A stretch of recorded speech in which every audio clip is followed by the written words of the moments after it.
What it do, YouTube? It's the Real X Dawg here, representing the Real Wrestling Crew, coming to you with a WWE Extreme Rules quick take. First thing first, I want to get this real quick. Cody Rhodes sadly got released. I'd say this 10 years in the company with Cody Rhodes, he gave some pretty memorable stuff and did some pretty memorable things.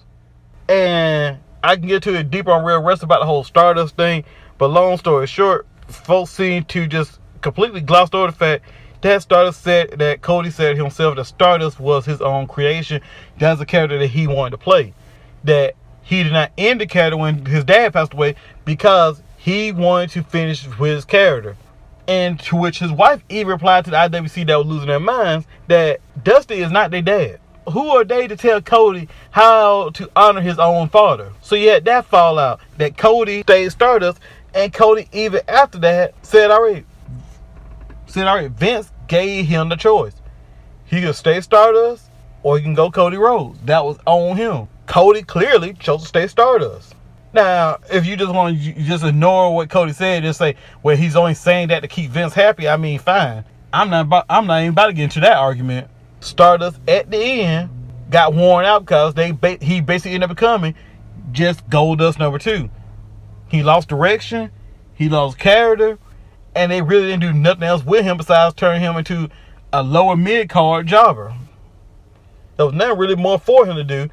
And I'll get into a real wrestling about how they probably could have turned him back into Cody.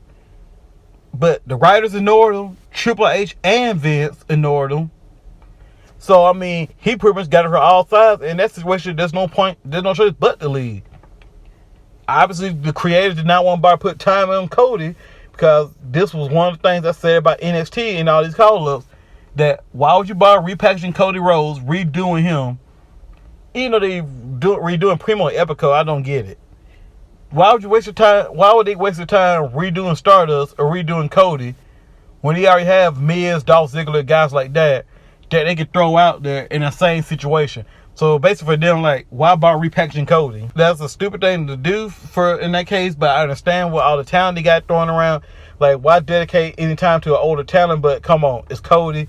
He's been great. It wouldn't take that much effort to put something into his character. But going on now to Extreme Rules, I'm just going to breeze through this because overall, it was a great show. I'm giving it 9.3. It would have been 9.8, but this women's match up here, the ending really ruined that part for me. But first, pre-show match of Corbin beating Dolph Ziggler. Like I said, Corbin match, it went like it's supposed to go. Corbin wins the match. After the match, we go to Raw. Dolph Ziggler, Corbin having his own promo. Dolph Ziggler interferes in the promo about how, yes, Corbin beat him, but Dolph's a better wrestler, etc., etc. I guess that means their feud is still going to go on, but regardless of the fact, great match. Like I said, I don't get the hate Corbin got in his latter, almost an entire run of NXT. The dude improved greatly from the very beginning. So, I mean, he's one of the showcases that the system does work. And then we go to Gallows and Anderson beating Usos. And nothing special for me here in this match. I mean, some spots and stuff like that. Especially with Buddha Doom off the apron onto one of the Usos. Like I said, the match was good. They did what they're supposed to do, but for me, nothing special. And I might be off order here anyway. Next match I have was New Day beating the Vaudevillains. And it's funny how one narrative about Vince always comes up about if he doesn't like a gimmick, he's just going to bury him. Or give him no shot whatsoever, like i.e. the Ascension. But he labeled the Vaudevillains as a stupid gimmick. And NXT, outside of when they're the tag team champions and Blue Pants, they weren't really getting that much pop in NXT. So I thought they were DOA on the main roster. They may still be after this feud, but they made the Vaudevillains not only look serious, they look like serious contenders that could have beat the New Day. And the Vaudevillains looked threatening. They actually were. But the New Day been tag team champions this long because the New Day is just that damn good. So kudos to WWE for not burying the Vaudevillains, at least now. They made them look credible. They gave them a credible storyline and gave a credible feud. Who knows where it goes after this? Then we go to the Fatal 4-Way. Sami Zayn Sami Zayn, Kevin Owens, Cesaro, and The Miz. And Sami Zayn must have been in the locker room taunting the entire time. Because when this match started, Sami Zayn just obliterated Kevin Owens with a haluva kick. Left Cesaro and Miz standing there completely dumbfounded that this dude just murdered Kevin Owens 1 second after the bell rings. Which reminds me when HBK just straight destroyed Triple H in the beginning of that triple threat match.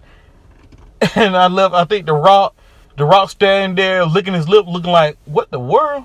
Really, Sean? But, or was it John? Oh, no, it was John Cena.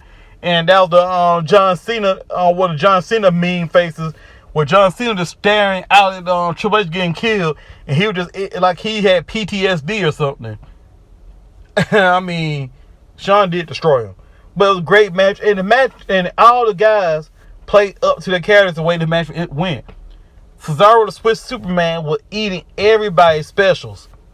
Cesaro looked like a straight god in that match, where he had to do what he did Cesaro dirty throughout the entire match. And then that leads to the ending. Cesaro eats a haluva kick. Zayn goes for the pin. Kevin Owens snatches Zayn out the ring. Sami Zayn goes off on Kevin Owens, throwing him into the barricade, and start punching him. The Miz gets into the ring and crawls over, pins Cesaro, and gets the win. Thanks to Kevin Owens and Sami Zayn forever fighting. They're going to do this until they're in retirement homes, and probably still do it in wheelchairs. But regardless, The Miz wins in Miz fashion. Then The Miz on Raw had another great match with Cesaro, to which Cesaro, when he played Cesaro's shoulder up, I thought on several occasions that Miz was going to win. But then he makes one mistake. Cesaro puts him in a neutralizer and ends that, and goes on to Money in the Bank. So that's that for that. And I want to congratulate this next match, Chris Jericho. This man does not need to be doing this anymore. He doesn't need to. He's doing this just for the love of the game. That Chris Jericho came out here to fight Dean Ambrose and in the Asylum match. And I finally got what I wanted after all this time.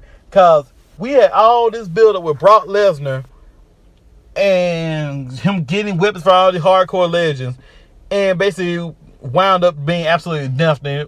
Just standard Brock smash. Chris Jericho said Dean Ambrose basically up here gave me everything I wanted for a hardcore match finally. The thumbtack spot, the psychology in the match was great. Everything about the match was great. Like I said, it wasn't my match of the night. That was the Fatal 4-Way. But it was a great match, and definitely up here, something sweet to swallow compared to this next match where it ended in a bunch of salt. Natty losing to Charlotte in one of the more annoying fashions ever. Dana Brooke interferes in the match, which was a good match going on. She interferes more of Natty up here, snatch her onto the apron. Trying to snatch her in the ring the most slow, horrible, painful way possible. Gets chopped in the back. She goes down. Charlotte hooks the figure 4, and we go to figure 8, and we get stuck with one of the longest, most boring tap outs ever. And I'm glad that match ended there. And unfortunately on Raw, Charlotte brought the Queen Bitch out and then really laid into the crowd. Then she laid into Rick, and Rick was crying. Rick had, like I said, I guess God's daughter can talk to God that way. I guess she can talk to God that way. She sent God crying. She be glad Nate's taking her to Space Mountain would be illegal in 50 states. But anyway, Roman Reigns, AJ Styles. This where some people got ultra salty, but then again, it's Roman Reigns. But the salt seems to come from the fact that Roman looked like he's a god in this match. That up here, only God can beat Roman Reigns and all that kind of stuff. But the thing is, with this match in particular, both men were doing godlike things where they were kicking out each other's specials. They both kicked out of a team special, and they both kicked out of another special again. The count at the time the match ended was 3-3 for his finishers. Both took a team finisher, both took 2 of their regular finishers. And I don't know how many signature moves each of them took. I want to keep count with all that. But that does say something about how WWE is booked now, where there's so many big spots and there's so many more high impact spots than there used to be, where before it was more of back and forth wrestling techniques going on, dragon whip, corkscrew dragon whips, all that kind of stuff, arm bars, all that, and tie-ups and stuff in the match, and like power struggles, all that kind of stuff where they have going on in the match. Now most of the filler parts of the match are filled with more high impact spots. And that's it. In that case, everybody technically started to look more godlike. So when it comes to the finishes, with a main event match like this, Extreme Rules, an Extreme Rules style match, you already know that these guys, both competitors in this match, are going to be taking more than what they would be taking if it was just a regular title match, world title match here. Since it's an Extreme Rules match and weapons are legal and stuff like that, you already know they're going to take more damage than a standard match. I don't see where folks keep forgetting this fact. Everybody magically seems to take more damage in hardcore matches than they do in regular matches. That's one thing. So to me, that's not even a godlike situation, because it's standard fare for WWE. The more intense, the more pressure a match is, the more the superstars take in those matches. Case in point, John Cena and Rusev, when it came to that I Quit match, they were taking more and more moves where either one of them would tuck those in the regular match, they would have been out. They would have been out. That would just be simple as that. Rusev, once again, would have won the match because he made John Cena pass out. But technically, John Cena has to say, I quit. So Rusev couldn't do it. And I don't know what Rusev about to do. I mean, Rusev should have just did the accolade that he did to Kalisto. So, I mean, they went full-blown godlike in this match. Both guys did. The end of the match, the finish count was 3-4, Roman Reigns' advantage. Roman hit 4 finishers. But people are like, Roman kicked out this. Where my problem with, the one problem I had with one of Roman kickouts was when one of the Usos supposed to be in a distraction. And to me, if it wasn't a botch, it was poor planning on their part because of how it looked. That the Usos snatched AJ Styles by the leg. AJ Styles quickly kicked him away and went right back into the pin. I mean, immediately after the Uso attempted to break it up. So that to me was a problem because it was just too quick. That leads to right after that, Roman Reigns kicking out, but then AJ Styles get the chair and wears Roman Reigns out. He takes out the Usos. He throws the chair out the ring, and in AJ Styles fashion, going to his character that he's phenomenal, that he always he can do it himself. He goes for the phenomenal forearm. He gives Roman ample time to recover, stand up, and turn around. And he eats the spear because of it. Had AJ Styles wore Roman out the chair, put him in the Styles Clash and pinned him, it would have been over. Like I said, that's more of AJ Styles losing because he wanted to do it his way. He didn't want to win with the chair. He wanted to win with the phenomenal forearm. And for whatever reason, he decided to throw that logic out the window. It's wrestling. It's not supposed to be believable in this situation. He decided that he was going to do what he was going to do. He decided he was going to win it his way with his finisher, and he got speared for it.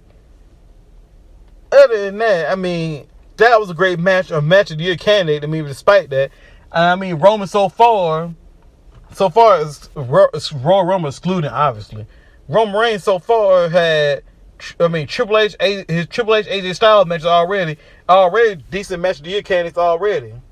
So I mean, right now, I mean, Roman Reigns is killing it in ring, and of course, I mean, when even some of the wrestlers now even going at the fans for saying, Roman, you still suck, or they chanting, you still suck, even they are calling them out. Roman is doing what he's supposed to do.